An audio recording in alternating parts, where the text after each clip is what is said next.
Depois de realizar o desenho das vistas ortogonais em croquis, a gente deve fazê-las com traçado técnico, né? Com a ajuda de esquadros, escalímetro, né? Depois também de determinar as medidas que a gente pretende para a nossa composição.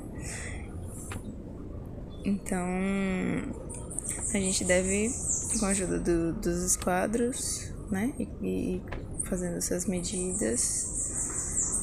E aí a gente começa pela vista frontal. E aí, no caso, já passei a todas as medidas, estou subindo as linhas. Eu usei um ângulo de 60 graus para subir essas paredes diagonais das laterais e fiz esse corte, né, em uma das pontas que já estava prévio na ideia, né, inicial, que foi colocado também no croquis. Esse corte, né, na verdade, que está sendo feito na parte mais acima, também foi utilizado o ângulo de 60 graus para dar essa inclinação.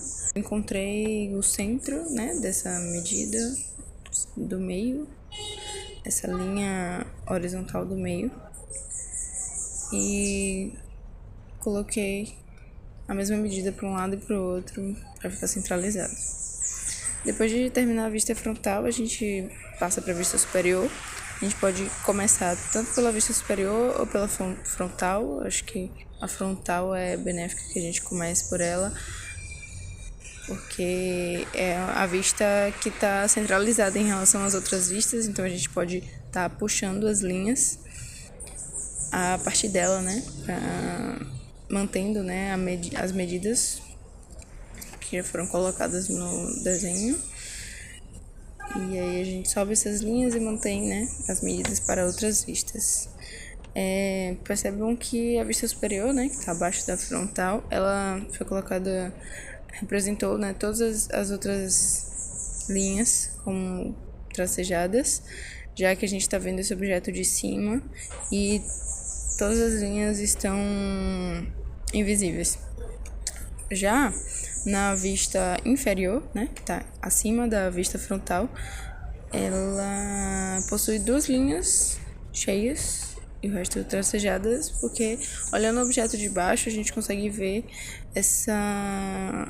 essas linhas que se referem à inclinação, né, da parede cortada a 60 graus.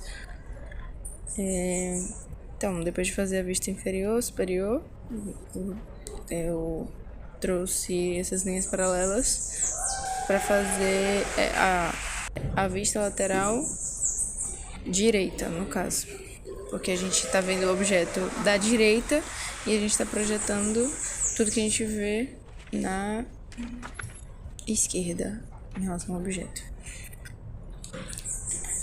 E aí, no caso, foi só colocar a medida da largura, né, já que já tinha o auxílio das linhas projetadas horizontalmente.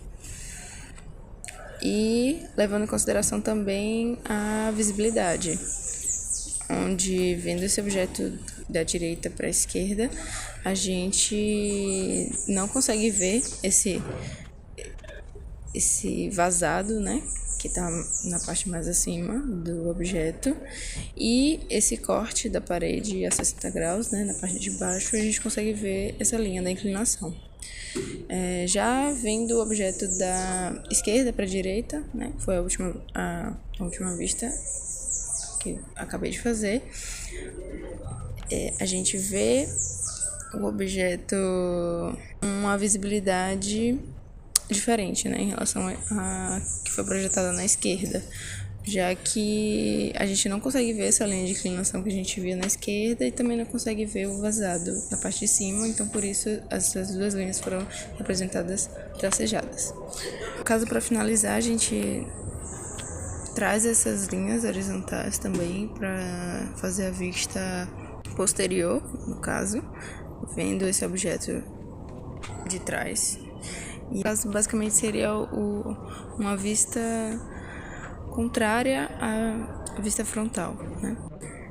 E é bom lembrar também que ao terminar, né, as nossas listas com traçado técnico, é sempre importante que a gente destaque as linhas que sejam mais próximas do observador. E como vocês podem perceber, tem algumas linhas traçadas que estão mais fracas em relação a outras, justamente por essa distância.